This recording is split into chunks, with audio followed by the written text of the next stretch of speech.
नमस्कार दोस्तों, कोमल कहानी पर आज की कहानी है एक व्यक्ति और नाविक की।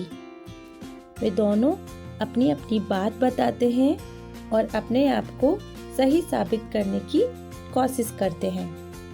तो आप पूरी कहानी सुनकर मुझे बताना कि आपको किसकी बात ज़्यादा सही लगी, नाविक की या व्यक्ति की। तो चलो सुनते हैं कहानी ज्ञानी कौन। बहुत पुराने समय की बात है। एक व्यक्ति शहर से पढ़ लिख कर अपनी शिक्षा पूरी करके अपने गांव जा रहा था। गांव और शहर के बीच में एक नदी पड़ती थी, जिसको पार करने के बाद ही वह अपने गांव जा सकता था। इसलिए उसने नाविक को बुलाया और उसकी नाव में सवार होकर अपने गांव की ओर चल दिया। उस शहर से पढ़े व्यक्ति को अपनी पढ़ाई पर बहुत घमंड था, इसलिए नाव में कुछ देर सफर करते करते वह नाविक से पूछने लगा, क्या तुमने कभी व्याकरण पढ़ी है? नाविक कुछ देर सोच में पड़ गया, फिर बोला, नहीं साहब, मैंने नहीं पढ़ी। घमंड और अहंकार से भरे हुए उस व्यक्ति ने हंसते हुए कहा, फिर तो तुमने अपनी आधी जिंदगी व्यर्थ ही गवा दी। नाविक को आश्चर्य हुआ, पर वह यह सुनकर शांत रहा, कुछ न बोला। थोड़ी देर बाद अपनी पढ़ाई का घमंड दिखाने के लिए उस व्यक्ति ने नाविक से पूछा, क्या तुमने कभी इतिहास और भूगोल पढ़ा है? नाविक ने नाव में सिर हिलाते हुए बोला, नहीं साहब, मैंने नहीं पढ़ा। वो व्यक्ति जोर जोर से ठहाके मार मार कर हंसने लगा और हंसते हंसते बोलता है, फिर तो तुमने अपना पूरा जीवन ही व्यर्थ कर दिया।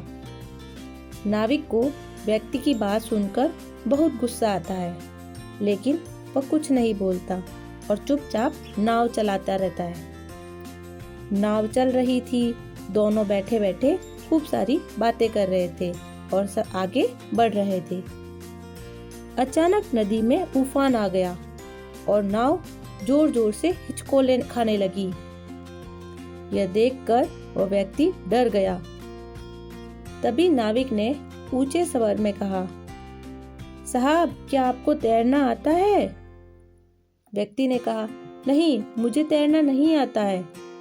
तब नाविक ने कहा, फिर तो आपको अपने इतिहास, भूगोल और व्याकरण के ज्ञान को सहायता के लिए भुलाना पड़ेगा, वरना आप तो डूबकर मर जाओगे। यह कहते ही नाव टेढ़ी हो गई और दोनों नदी में गिर गए। व्यक्ति को तैरना नहीं आता था, इसलिए डूबने लगा और डूबते डूबते वह चिल्लाने लगा। तब नाविक ने पुरानी बात भूलकर उस व्यक्ति की जान बचाई। अपने आप को डूबने के बाद भी सकुशल देख उसने नाविक का धन्यवाद दिया और माफी मांगकर नाविक से बोला, तुमने मेरी जान बचाई, बताओ तुम्हें मैं क्या दे सकता हूँ? तब नाविक ने कहा, मुझे बस आपसे एक वादा चाहिए। आगे से कभी भी अपने से छोटे व्यक्ति को अपने ज्ञान की वजह से अपमानित मत करना और हो सके तो अपनी विद्या धन का घमंड करने की बजाय इसका प्रकाश दूसरों के जीवन में फैलाना। कभी भी किसी को अपमानित नहीं करना। उस व्यक्ति ने नाविक से वादा किया और निकल गया अपने ज्ञान की ज्योति को लेकर दूसरों के जीवन में प्रकाश फैलाने। तो दोस्तों, इस कहानी से हमको यह शिक्षा मिलती है कि कभी भी अपने ज्ञान पर व्यर्थ अहंकार नहीं करना चाहिए। हर व्यक्ति अपने अपने कार्य में ज्ञानी होता है। हमें हमारे ज्ञान का प्रदर्शन कर दूसरों को नीचे कभी नहीं दिखाना चाहिए। तो यह थी हमारी आज की कहानी।